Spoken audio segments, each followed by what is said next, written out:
تصدقون أسلم مع أبو بكر في أول يوم 6. يعني هو أسلم اليوم، أسلم معه في نفس اليوم 6 أشخاص، والست أشخاص هذول منهم عبيد اللي كانوا عنده، كان عنده عبيد كثير. لا أسلم معه 6 هم من ال10 المبشرين بالجنة. كم كان علم أبو بكر ذيك اللحظة؟ يعني أسلم اليوم، العلم اللي عند أبو بكر ذيك اللحظة أنت أكثر ولا هو؟ أنت أكثر من علم أبو بكر. أنت عندك القرآن كله. لا، أبو بكر ذيك اللحظة أسلم، لكن كان عند أبو بكر الإيمان، كان عنده الإيمان بالفكرة والإيمان بالله قبل ذلك والإيمان بالتوحيد، صدق تصديق حقيقي. من أسلم عليه أبو بكر؟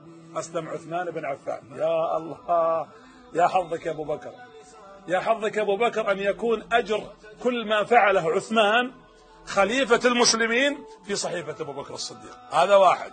وأسلم عبد الرحمن بن عوف، اللهم صل على محمد، فعلا اصطفاء. وأسلم سعد بن أبي وقاص، وأسلم الزبير بن العوام، وأسلم طلحة بن عبيد الله، ومجموعة من كبار الصحابة، بل ال6 الذين بشروا بأسماء كبيرة. فاتح الشام منه أبو عبيدة.